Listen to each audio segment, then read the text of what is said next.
All right, my next guest, 14-year big leaguer. Played for teams like the Orioles, Mariners, Diamondbacks, and even spent some time in Japan. He's a Gold Glover, All-Star, played in the World Baseball Classic.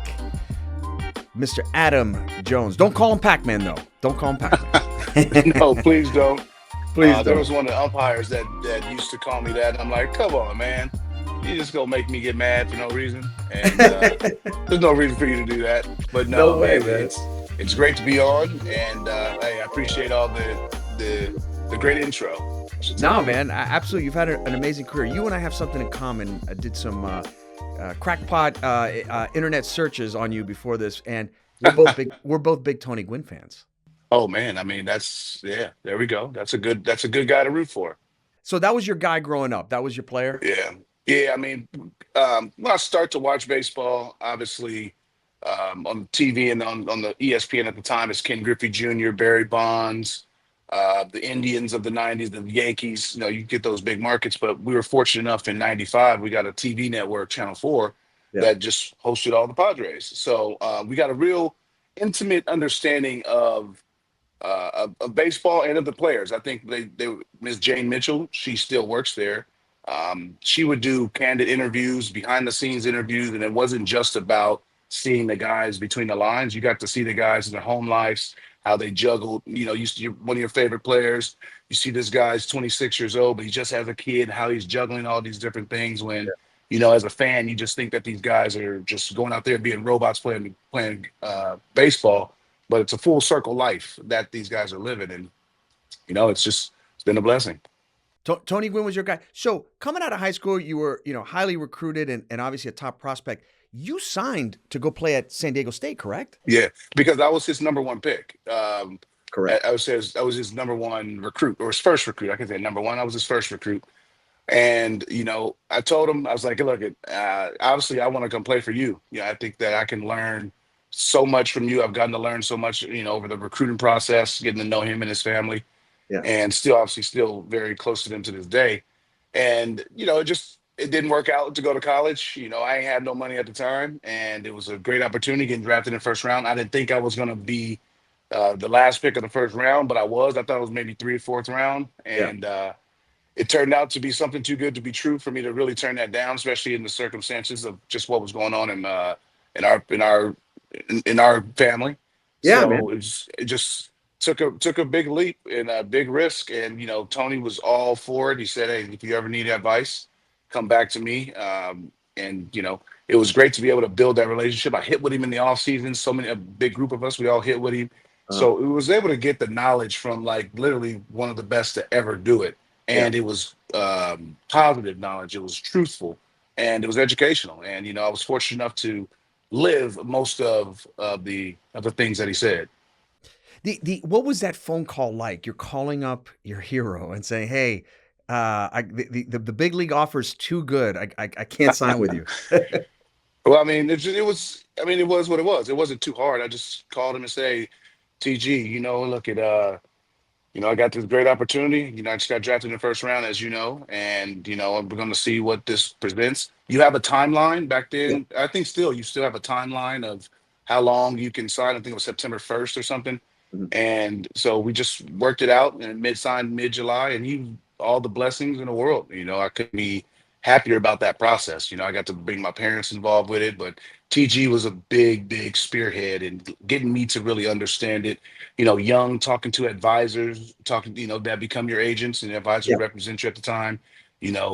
Getting a real understanding behind the scenes of what they're really talking about through him as he's been through it. So no, it was a great, great process. And again, he had all the blessings. The cool part was when I got called up to the big leagues, and I got to see him also because I was at the AAA All-Star game, and he was in the lobby. But I got the call literally like 20 minutes before.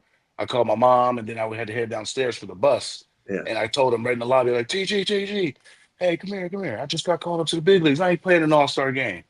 So I didn't play in the AAA All-Star game in '06 because I got called up that morning. And it was great. I just sat in the club out. I just sat in the game, watched the game from the guys, turned my hat backwards, enjoyed the All-Star game. And but I got to share it with him personally. And my family was in Arizona at the time, but personally, he was there at the All-Star game, which was, ironic. And it was, now that I think about it, that was really pretty damn cool that the day I got called up, he was there in the lobby and I got to tell him. That's very special. It's funny because he's taken on a whole new life. I think in his passing, just like call it meme and internet culture, because you get these memes that have his stats, and you're like, oh my god, this guy with 2 outs and 2 strikes, like his numbers are just ungodly. I mean, they're wild. When he talks about hitting, was it really the way that sort of? I mean, the guy was just a savant, correct? Like the way that he just understood hitting. He was, but the thing with TG is that he wanted to fine tune you. Now, me, I'm not built like Tony. I didn't have the hand-eye coordination. He was unbelievable. I mean, his hand-eye coordination was impressive. And what we just don't appreciate. I said this time, we don't appreciate and we don't idolize our athletes anymore. Like Mhm. no one's idolized anymore besides like Otani, Yeah. LeBron, Steph Curry, Brady.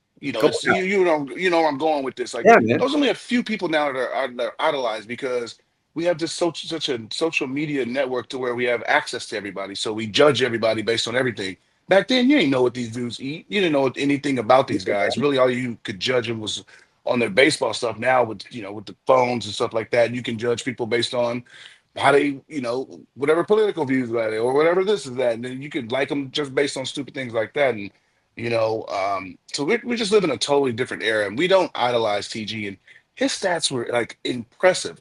And again, you can say anybody can say velocity has ticked up since then. Yeah. Guys threw hard back then too. Let's not Oh that, yeah. they threw hard. They were nasty. These dudes were disgusting. They pitched, and he still was a bat on the ball guy. And I don't think that baseball.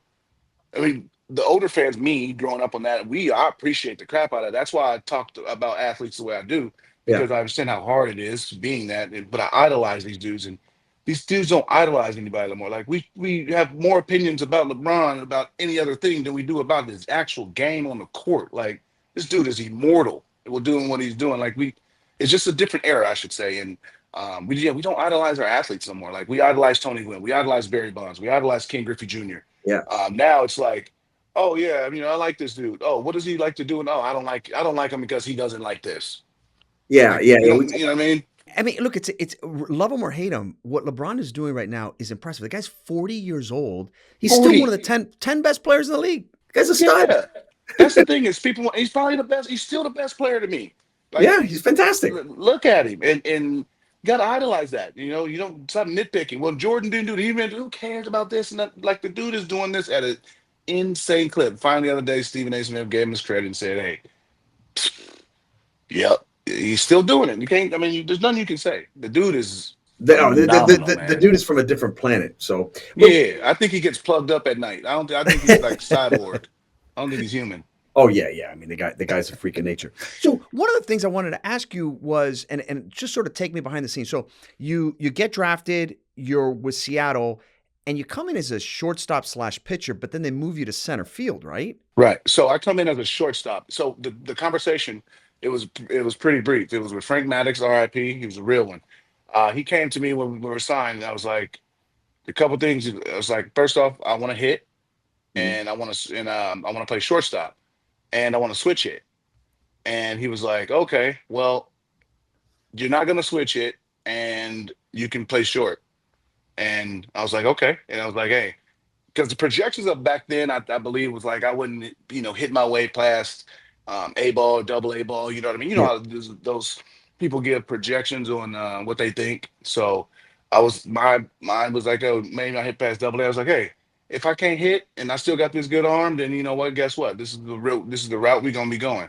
Yeah. And what happened was I ended up getting a double A quick as hell at 19. We never talked about pitching. We talked about me moving to center field. And that was happened because um, that offseason or that summer, we traded Freddie Garcia to the White Sox for Jeremy Reed and Mike Morris, Yeah. Florida boy. Yep. And so he comes in, Morris goes to the big leagues to play shortstop. Reed goes to the big leagues to play center field. Unieski Betancourt, who we have in double A, goes to triple A. I go from high A to double A. Mhm. And 3 days later, after this move, I remember No, it was about a week or so, 10 days, 2 weeks or something like that.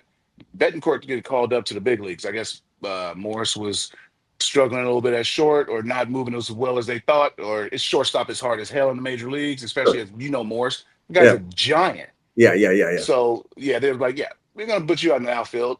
Betancourt gets called up 3 days after that. Organizationally, me and obviously Morris and Matt Tuiasosopo, it's time for you guys to get up off shortstop. Y'all gonna start working in the outfield. And only person that got to stay at shortstop was Jubal Cabrera. He was behind me. Yeah. He's the only guy that got to stay at shortstop. Everybody else, you're gonna Outfield. start working in the outfield. Next day, I'm working in the outfield in hot San Antonio, still playing shortstop for the games, Yeah. but every day I'm out there in center field working. Then I end up going to fall league, and I remember the first day of fall league, I'm taking ground balls in the infield, and then I'm going to the outfield. And Frank Mack's like, "What you doing?" I'm like, "Oh man, just give me some ground balls in the infield." He's like, "Yeah, yeah, no more of that. You ain't gonna be able to, you ain't gonna be in the infield no more, buddy. You're going to the outfield." And it was crazy because you obviously you got, expectations for yourself. I Yeah. love shortstop. You engage with the game, all Yeah. that stuff. But I went out there and I got to learn from Gary Pettis Right. and absolute stud. He just went out there as a young blood. You man, you make a lot of money. You come out here and play center field and just go out here. You can bang but at the time my bat was talking. Right. So and they moved me out to center. I learned from him. Went to AAA. I skipped double. I would. Most people would go back to AA, but Yeah. they said my bat was advanced, and I went to AAA. It was tough at first. You get to AAA, you're 20, you got Yeah. the 26, 27, 31-year-old guys who, got taste of the big leagues, got families. So I'm just like trying to weed and navigate myself and just like, hey, I can't even go to the bar with you guys. Yeah. So, I'm just trying to just mind my own business and stay out of the way. And but at the end of the day, it's about playing ball. So I got off to a little slow start, and Mhm. then just got more comfortable, and it was like, hey, I belong here. I'm young here, but I belong here. I'm the youngest on the team. Me and Drupal, we were the Yeah. youngest on the team, and we're just like, hey, let's go. You know what Yeah. I Let's mean? go. The And then best we just players start play. both of us, bam. Both of us just started playing really, really well, and that obviously led up to being called up to the big leagues that summer. And, it was because I got confidence playing center field, and it was having incredible coaches around me Yeah. and having great people around me. That was the thing that I always wanted, to have really good people around me to make sure I'm out making the right decisions. So your stint with the Mariners was short. In one of the probably best trades the Orioles ever made, they trade you to the Orioles for a package of pitchers and so on and so forth. Give me behind the scenes. What goes on in a trade? Like you're at home, your agent calls you. Like what does that look like? I always wondered with players when they get traded, what's that scene like? So my trade, I was in Venezuela playing in the winter ball, and there was rumors about the trade because it was me and Carlos Gomez. Those were the two, me and him, the young center fielders, and it was Bedard and Johan Santana. Right. So the Mariners and the Twins and the Mets were somehow some in the Orioles were in this twine of trying to trade for young center fielders, the young prospects. And I'm down there in Venezuela banging. You know what I mean? I'm playing winter ball thinking that I'm gonna be with them. I'm trying to make the Mariners team next year. And then two different times I have to stop playing because I guess getting closer to a trade. So I was down. We're up 2-1 against the Tigres de Aragua. Uh-huh. And that was Miguel Cabrera's squad. We're up 2-1. After game three, we won at their house. And I get a phone call. You can't play anymore. I'm like, for what? And well, a trade in the bigs is imminent, and they said you can't play no more. I'm obviously, I spent the last 2 months with these dudes. Like, come Yeah. on, man. Like, you telling me I can't play with? Come on, I gotta play. But I Yeah. couldn't. Obviously, been in the major league, so I couldn't play no more. They ended up wiping us out 4-2 in the series, and I lost out on like 30 grand. Man, I was a minor leaguer. I didn't What? realize I didn't realize how much they shares and stuff was back then. I got like 1,600. I wasn't happy. You know what I mean? I wanted to represent for them dudes, man. And you wanted I the found cash, out man. I found out what they got next year. I'm like, oh man. I missed out on a lot of money. What do You you, know what I by the way, mean? what do you get Damn. paid for winter ball? Like what? I don't even know. Like if you go play in Venezuela or Dominican Republic. I mean, it depends on the obviously depends on the guy, but Yeah. mostly guys go down there, getting every now probably inflation probably I would say anywhere between 10 to 20, 10 to depending 20 for on what, 2 months? yeah for Yeah. 2 months, yeah a month for 2 months. If they're big time guys like still like Ronald Acuna goes down there and still plays Yeah.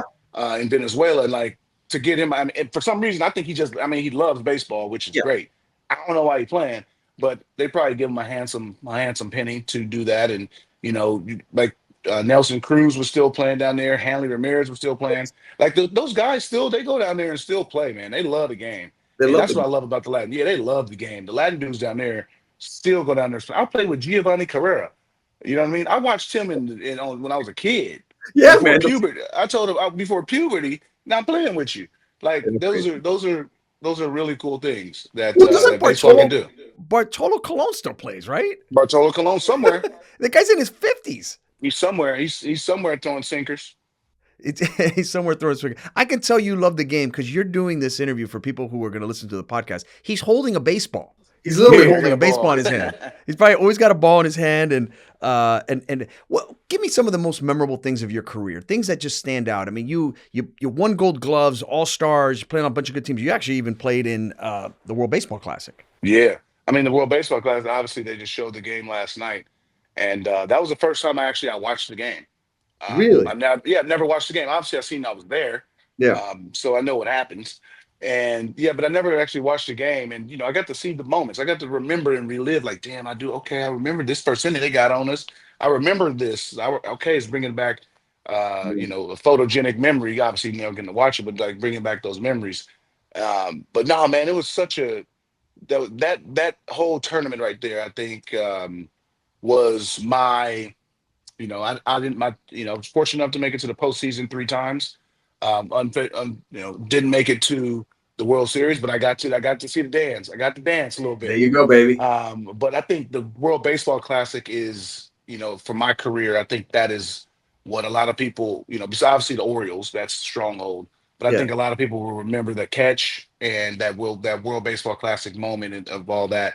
And I think that'll be a big time defining moment in my career. Obviously, it was country versus country, so it wasn't Orioles versus the Yankees or something like Yeah. that, to where it's just two franchises that care about it. This was the World Baseball Classic, to where fans from San Diego to Maine to Boston to Miami Yeah. to Seattle, like everybody was together for our country, for their country. So it was that was a real special moment to obviously be able to make that great catch, but able to make some big hits, and to bring home the gold for us. Yeah, you had that famous catch. It's funny. I'll be the first to admit it. I was not an original fan of the World Baseball Classic. What are they doing, interrupting spring training? And I've become a huge fan. I've been to a million sporting events. I've been to Super Bowls. I've been to everything. And I tell people all the time, the best sporting event I ever went to was the last World Baseball Classic here in Miami, the United States versus Japan, the epic final inning where Trout and the last out of the game is against Otani pitching on the mound. And although we didn't win, the Americans, it was so cool. I mean, it was as intense of a baseball game I've ever been to, or sporting event. Like there was just so much on the line. It was so cool. I'm so happy that they're going to have it back here in Miami because I'm buying tickets for all of it. I mean, it's I just been mean, such a good call on that. yeah, I was there. I was at that game. It was awesome, right? I mean, that the Miami scene was insane. I mean, you had Venezuela, Dominican. Yeah, dude. What? What? It was awesome. I mean, Puerto Rico, Dominican, Venezuela, Puerto Rico. I mean, Cuba Cuba. came for the first time in 20 plus years, Yeah, man. played on American soil. I mean, the emotions I couldn't even imagine for the fans. They get to see their home country, on U.S. soil. So like it was so incredible. I Dude, it mean, was awesome. obviously planning in two. I think I think it was more anticipated this year than ever before, because obviously the COVID year stopped it, and by coming out, it's been 6 years since it happened, Yeah. and the Americans got the gold. So all the other countries they want that title back. So Yeah, man. it was great. You had all the stars. You always And have you the had all the stars, Stars. stars. but That's the you key. get the games, the highest paid guys, the most popular guys, the highest All-Star guys. They finally joined. They finally joined cohesively, and it was beautiful. And I said this when I was just, and it was before the game. I was like, baseball won. Like just in this whole Baseball won thing, 100%. baseball won the World Baseball Classic, and Yeah. obviously the anticipation, but baseball won the whole thing. When you get USA versus Japan, you have the inning and the matchup that is what you want. What you want is that a It was movie? whispers, can Otani pitch? Will he throw? Yeah. And then guess what? He comes out and then we see him walk out there, and the crowd goes nuts. And then obviously he comes in the game, and you know what? He gets, has to go down and Yeah, and man. face his teammate, and won just a great at bat. And Oh, it was awesome. baseball won that, and I was there. It was great to be there as a spectator. I've been down in that dugout for two separate times, but to be there as a spectator, it was really really cool, and really I took it in. I soaked it in, and it was really enjoyable. That's awesome. Give me your thoughts on the current state of baseball, right? Lots has happened in the last couple of years. Rules changed. You got the Dodgers who are outspending everybody, 10x. What's your high level sort of thoughts on the game? Well, I mean, I think the game's in a good place. Obviously, revenue is up, Yeah. and that's the number one thing. Right. When you You know, it's run a healthy. business, you want revenue to be up. That's Yeah. good. I think with some of the rule changes, people at first were like, this and that. Obviously the clock was something that was met with a lot of kickback, just because like, hey, you're gonna force me to get in something in a time. But I Yeah. think that the players, the fans, They like it. uh, advertisements. I think everybody has been like, "This is awesome." I mean, if you look at the numbers, you're having fans stay throughout the ninth inning. Fans staying longer. When you look up there and it's ninth inning or eighth, say seventh inning, and it's just 9 o'clock. I think you're gonna stay for the rest of that game. You Yeah. look up there and it's 9 o'clock and it's top six. You're like, I want to get home. Yeah. So fans are staying longer, which I think that makes for a better ending to the game. When the fans Right. stay there longer, it's just a better ending to the game.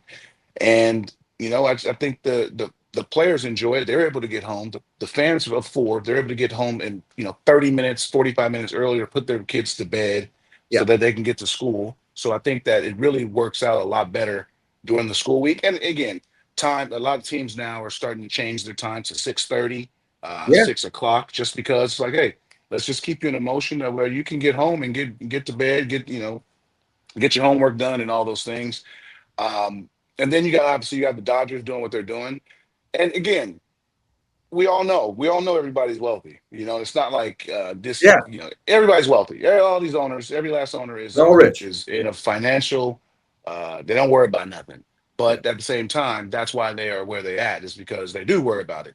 And with the Dodgers, I mean, if you know anything about financing the model, their ownership is one of the biggest conglomerates of all time, so Yeah. they're able to do this. And the smartest thing is obviously they tapped right into Tokyo and just all Japan is 100, almost 200 million people. Yeah. And it's a direct flight to Tokyo, direct flight Yeah. to Osaka. They have direct flights all day going over Right. there. And right now they have tapped into that Japanese market, and they've hit gold. Obviously getting the game's best player and most exciting with Otani coming off the year he had. I mean, the first year of a 10-year deal.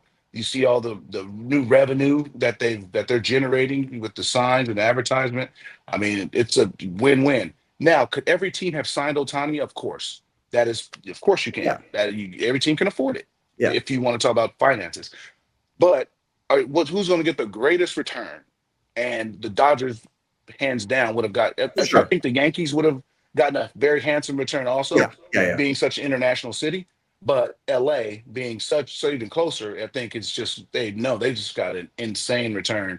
And playing in LA with that sunshine, it's a different animal. He's on top of the hill and he's playing like that, and it's a really exciting franchise over there with the Dodgers. They're doing a lot of good things, and they keep producing good players, and you gotta go and beat them now. So No, they're yeah, they yeah they're my showing that. for no, for sure, for sure. My I love what the Dodgers are doing. I love the Yankees spending money. Now the Red Sox are spending some more.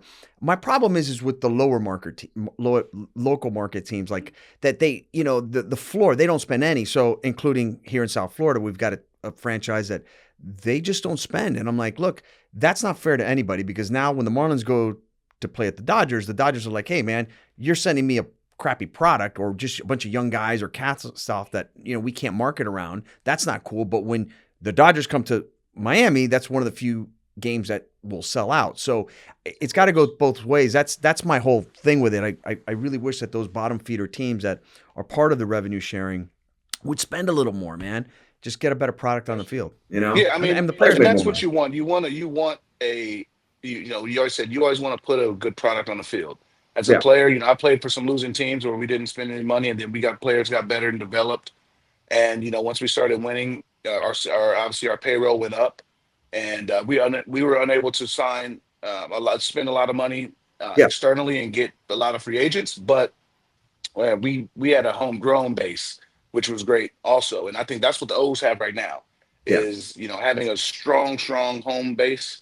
You would always everybody wants to go get this guy, go get this big fish, go get the big fish.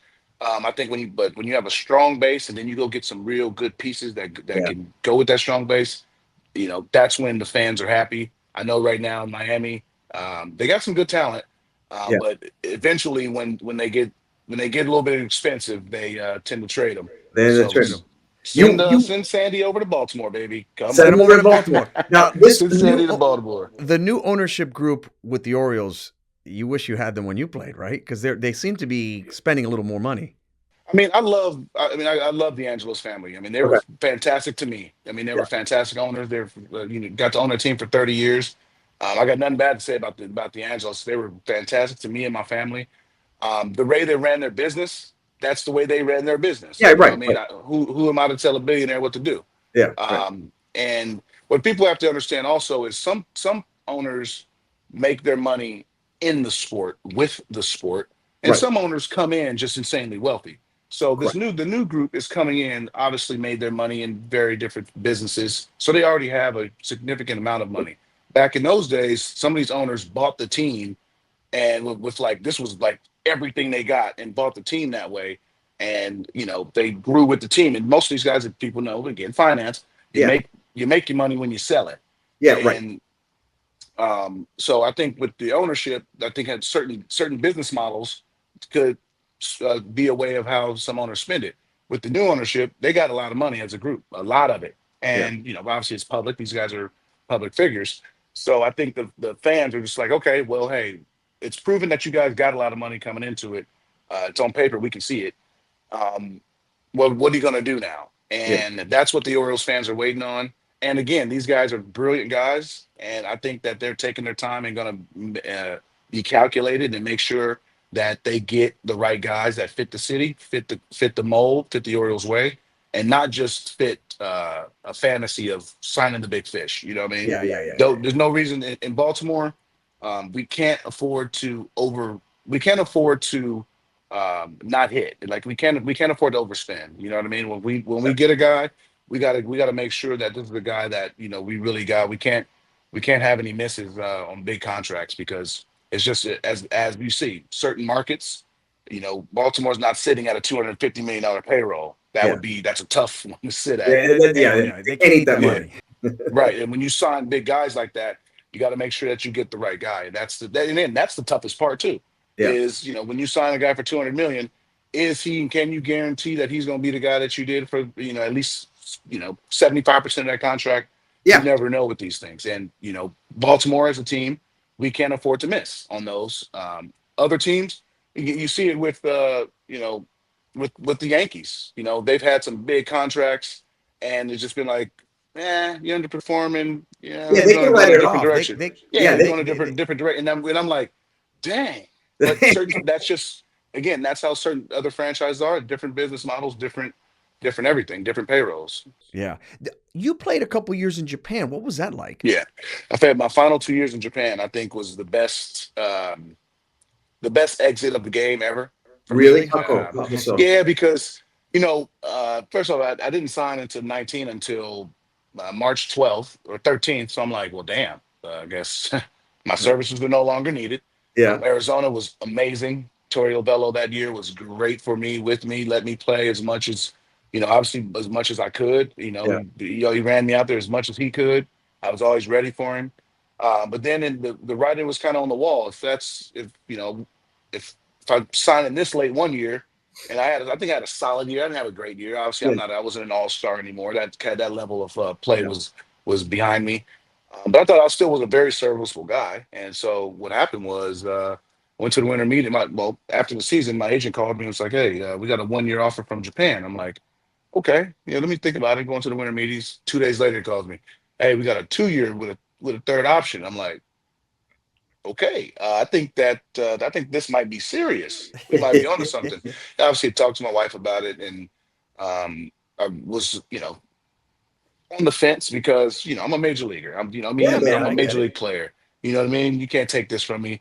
But then I just thought about it. I was like, well, yeah, last year I didn't sign into this, so am I a major leaguer anymore?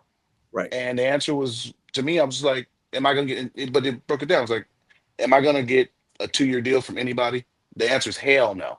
Yeah. Am I gonna get a contract from somebody? Hell no. Right. So I'm like, at best, I get a minor league deal with a chance to make the team. You know what I mean? That veteran treatment and blah blah blah. Um, so I was like, man, let's go to Japan. My wife, obviously, she's the one who pushed it a lot heavier than I am. I'm Yeah. just giving Yeah. the, I'm just telling you, I'm just agreeing with you. I was saying hell no back and forth. Yeah. But she was very instrumental. It was like, look, this is an insane opportunity to go live somewhere else. They're gonna pay you, and let's go live somewhere else. And the best decision I think I ever made, because those were the years, a couple of those years where you had some big name free agents and stuff like that, guys who were very serviceable major leaguers, not getting a phone call, not getting anything, Really. not even a minor league invite. And I've seen some of my friends, get angry in different ways and stuff like that, frustrated, professional with the system, rightfully so. Obviously, you think the system you should be playing. Yeah. Me, I was like, I get to go to Japan and just like, for 2 years, I ain't got to deal with none of this. And I think this is the end of my career anyway. I think this is Yeah. about Right. a couple, to myself, I'm telling, I got a couple more years left in my body, one or two max. Yeah. And they gave me a guarantee to with it. I'm like, yeah, yeah, Do this it. is the right move. Let's go to Japan and let's get integrated with this culture, with the people. And it was the best decision I think I made career wise. I just went over there and got forgotten about in Major League Baseball, which is, but I got forgotten about, but I'm playing somewhere. So it's like some people like, man, where Adam at? Oh, he in Japan. Where? I like that. Have 0 for 4 over there. They say, man, good day. Tomorrow, gambate, gambate, gambate. Yeah. Tomorrow, you got him, Adam. In America, you stink. Get out of here. I didn't have to deal with that. I had a very, very smooth exit from the game. But I had the best experience of Japan culture. My wife loved it over there. Our kids loved it over there, and it was just uh, just an amazing opportunity that we did not, we fully uh, embraced, and that was great. What It was was it? I mean, absolutely fantastic. what are the big? What are the biggest differences in playing Japan ball versus US MLB? Well, I mean, it's obviously they play the game in a different way. They play small ball still. They're still bunting, and they're fantastic bunters. They know how to move the Yeah. ball around. Obviously, not the power game is not as big, but they Yeah. do have some big boys. Yeah. But it's not relied upon throughout lineups and stuff like that. They pitch different. They play defense. I think it's the best defense I've ever seen in my life in Really. Japan. Yeah, I Just think it's fundamentals. overall. I think it's like if you watch a game in Japan, you Yeah. won't see any mistakes defensively. If you do, it's like Rare. like it's always backing up and do this. You never see anybody take off anything on any Really. pitch. Yeah. Yeah, not one pitch you see a guy take off ball and play. There's always somebody somewhere, and they're crisp. They play the game hard. They play it the right way. I think obviously the big difference is of MLB versus theirs is just the power. In The power. America, Yeah, the we're strength. obviously big, powerful. We throw harder, Yeah. bigger, obviously bigger stature people, but they play the game. I mean, highly, highly, highly respect the way they play it. I went over there, mindset like, I really ain't seen the Japanese play, as a whole. So let me see the league and stuff like that. I'm like, okay, looking around, and then obviously playing to the scene. I'm like, they play pretty damn good ball. They play really, really good ball, Good ball. and they're real passionate about it. It's a And they love, Yeah, real, they love the the it's a sport. sport. real, it's a real prideful thing over there to play for Samurai Japan, but it's a real prideful thing to play professional baseball over there, and it's really cool to see. Yeah, I got the pleasure in 19. I went to the Tokyo Dome to watch a game, and it was just super cool. Just like the fan experience, the cheering, the game, and I agree with you. Just like the fundamentals, they got it right. The question is in the news whispers. You're much closer to this stuff than I am. Right around the corner, TV deals are up, and they're talking about a strike. What are you hearing? What are your thoughts?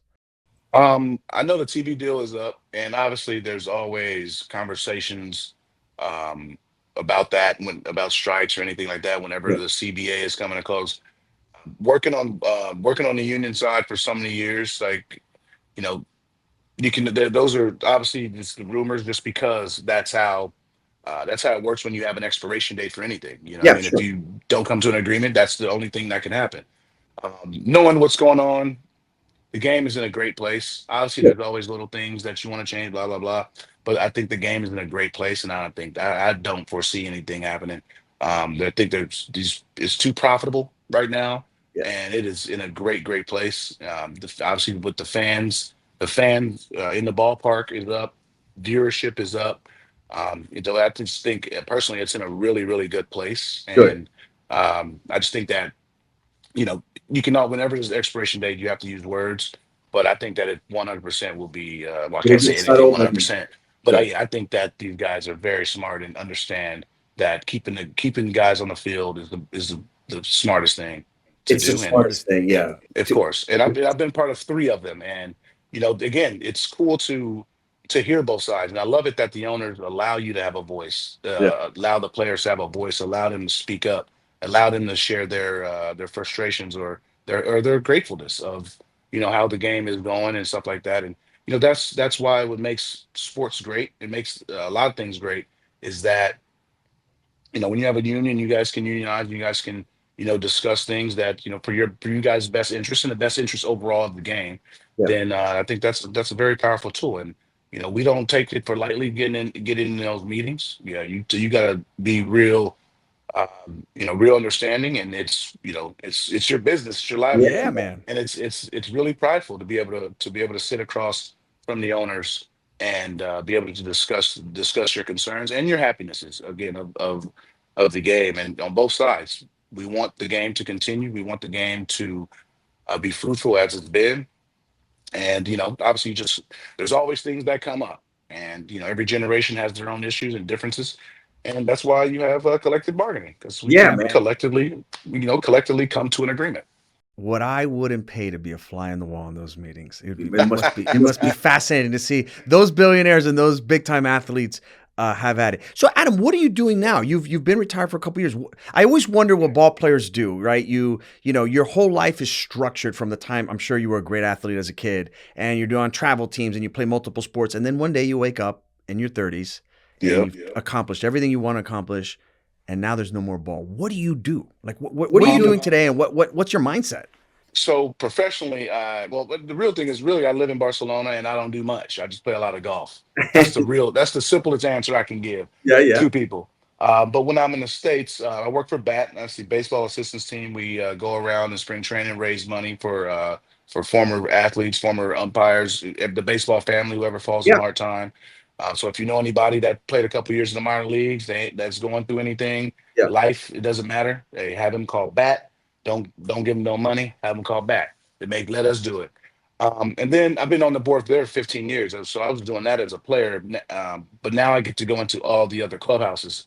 Back then, I can just go into the Orioles clubhouse.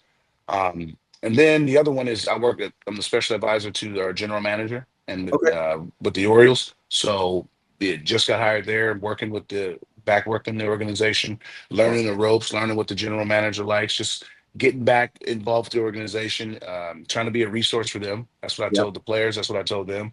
I got no ego with it. You know what I mean? I know how the game's supposed to be played, yeah, and I would, hope you would respect that. But I want to push these guys to fulfill their dreams in any way I can. I lived out mine, and hopefully I can help them with theirs. And the third one is I feel like I'm Jamaican with all these jobs, baby.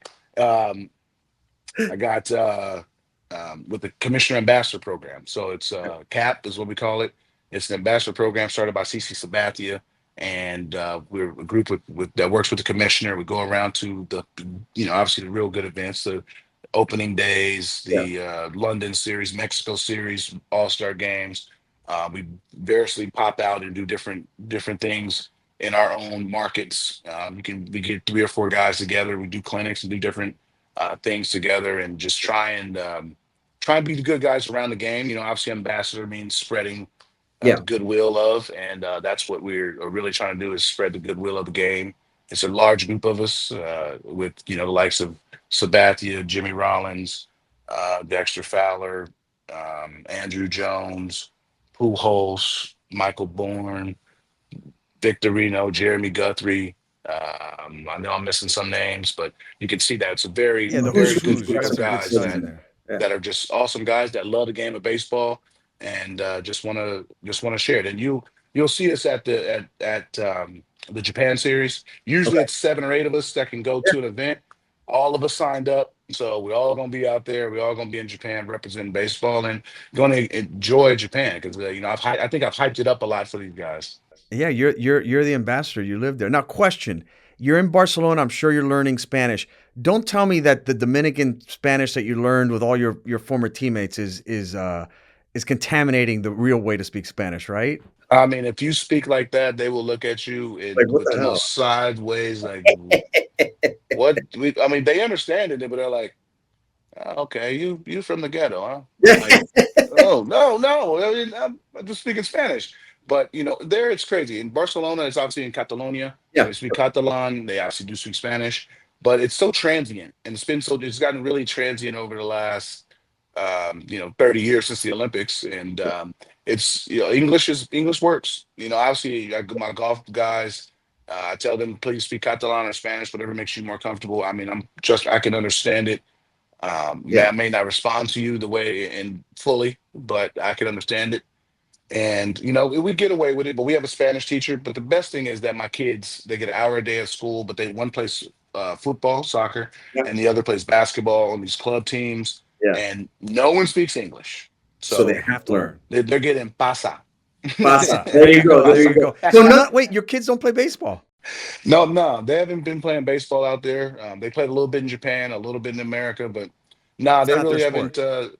No, I mean, again, I told them, like, hey, whatever you want to do, I'm push you to do that. right. I did the muscle for you. I mean, I played the failing sport. I played the hardest one to succeed in, I think, Mentally. Mentally. Yeah. and so I did the hard work for you. I think you guys can create your own path and do whatever you want to do. And but your ass is gonna work hard. That's the one Yeah. thing. If you're gonna do it, you're gonna work hard. That's all I ask. My only Yeah. requirement. I don't need you to score 50 every game, but I need you to be exhausted at every game. Yeah, and you ain't gonna quit, and you're gonna work hard, and you can teach them how to train, and all Yeah. that. Yeah, that stuff is transferable on all sports. Hard work and dedication and training. All right, you've been so kind with your time, but we're gonna do a couple of rapid fire questions. You ready? All right, let's see what we got. Let's do it, my man. All right, let me go. I got a pair. Most underrated player you played with?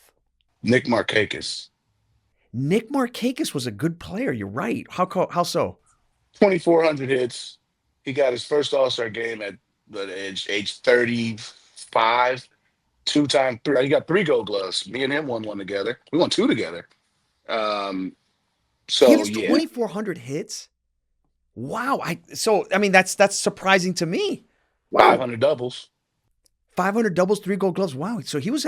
You know what? Once we end this podcast, I'm gonna do a little Google search and do some. Nick Markakis. Nick Nick Markakis. Some bitch could play. Could play. Flat out play. Who was the nastiest pitcher you went up against?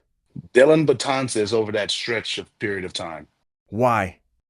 I mean, 6'8", monster, throws 100. His fastball command, he knows it, wasn't Yeah. all the ways there. But the slider command was insane. And he throws 100, he don't know where it's going. He's 6'8". So you just got this big-ass mountain coming towards you. You don't know what's going to happen. So Yeah. he was discussing as a He was in the starter. Yankees, Right? Yeah. And What those happened to him? it He got was like hurt. that 3 or 4 year stretch. He was He really was good. good. He's disgusting. Yeah. And as a starter, obviously, I mean, Mariano's the greatest pitcher I've ever faced. Yeah. Yeah. Um, Roy Halladay as a starter was the best pitcher. Was a stud. Was a Yeah. total stud. He He won won He multiple was Cy just Youngs. disgusting. Really? Yeah, Doc was just disgusting. All right. Yeah. DH or no DH? DH, because if they had it, I still would have been playing because I I figured 15 you were going to be a DH only guy. had 15 options. When I was leaving in 19, I only had 15 options for DH. The next year, they got all 30. So I think I would have hopefully snuck in another You would have stuck in played for an the extra 18 year. months. All right. Best teammate you ever played with? Ooh, that's a hard one. I've had some good. Chris Davis is my guy. Yeah. I mean, I had a good core, man. It's hard to say who's the best teammate. 'Cause like Scope, Manny, Yeah. um, obviously Markakis, Kevin Millar is I only had him for one He year. has that reputation, huh? He pushed the young dudes. He knew that he was older and on his way out and stuff like that, but he pushed the young dudes. He was always having fun. He was always energy was always high, and I remember in '08, he was always pushing me like, hey, young blood, come on. I know you're a pimp. You're a young pimp. Come on, man. And so he was always a real positive guy. Even to this day, you see his work that he does with his jobs and stuff like that. And he's always real uppity and real positive, and that's how he was. What is that clubhouse having what they call a clubhouse guy? How important is that to baseball? It's huge. It comes all and it obviously comes in all shapes and sizes. Yeah. There's guys who are the star who have the personality, Yeah. and then most of the time it's not the star who has that boisterous personality. And obviously with Millar, you see, go back and the highlights of '04, that insane comeback. He's not the star of the team. He had big moments, and he Right. had a damn good career. I But the agree. stars of the team is Manny, Poppy, and Schilling, and all these guys. But who's the one that's pumping everybody up? Who's the one that's keeping them loose and relaxed? It's Millar. So you need guys like that. I think every team needs a guy that has the personality of keeping everybody loose, but at the same time, know when it's time to kick it in gear. It's not only in baseball, it's in business. We talk about it here at the office. Clubhouse guy, the guy who introduced us is one of our clubhouse guys. They're just special. They keep the place loose. They give you, they let people know the culture and the way that the company or the team operates, and they don't put up with shit. When they see shit, they call it out and they muscle it out in one way or another. So yeah, I think it's totally important. If you could face any pitcher from any era, which pitcher would you take? And face one, Satchel Paige. Absolutely, man. By the Then way, then after that, he was almost then old after enough that, to pitch against you. Pedro. After You Satchel. never faced Pedro? I faced Pedro, but I ain't faced Pedro. I faced the old guy The throwing old guy 81, with the Phillies. 89, Yeah. the Philly Mets, Phillies. I'm talking about Boston. I'm talking about that Right. Pedro. Why wouldn't you want to face the best? I think he was the best pitcher, and obviously Gibson. I want to face the best. I faced Randy Johnson, but I didn't face Randy Johnson. I faced the older Randy Johnson. He was still nasty, Yeah. but I ain't faced the nasty big unit. Didn't get to face the Rocket. I didn't get to face Clemens. Like I Yeah. wanted to face the game's best. And again, I faced Sabathia, is a Hall of Famer. I Right. faced Mariano's Hall of Famer. So, but I mean, these are guys who I faced. You talking about the list of guys I ain't faced. I want to face these. The game's great. In Steve their Carlton. prime. He won. How the hell you win the Cy Young and all that stuff, and your team was dead last. Yeah. You know what I mean? So like guys like that. The big nasty lefty. All right, you signed a couple big deals in your life. What's one stupid purchase you made? A lot of it is investing in people. Okay. Some of them didn't pay off. Yeah, a lot of these the people didn't pay off. You know what I mean? You think that the people's going to work for something, they ain't work for nothing. That's a good answer. All right, you could change one rule in baseball. What would it change? What would I change in baseball? Ooh, I would. I mean, I would. The first getting to the first pitch. Let the hitter have a little bit more time so he can play his music. I love it. I love it. just for the He's first walking one. on After music. that, yeah, just for the way. Give him 30 seconds instead of 18 or 20. Give him 30 for the first one. Let his music go. Let him get his little vibe. And then But I let got him one rule. I got one thing I would do for golf. I'm a big golfer now. All right, let's do it. Let's do it. Stink. Per tournament, you get one mulligan. I like it. I like it. because it would change. What it would do is it would change when you use a mulligan. It would change that. Strategy. What's it called? The line of Your handicap. well, of course it'd change your handicap. Yeah.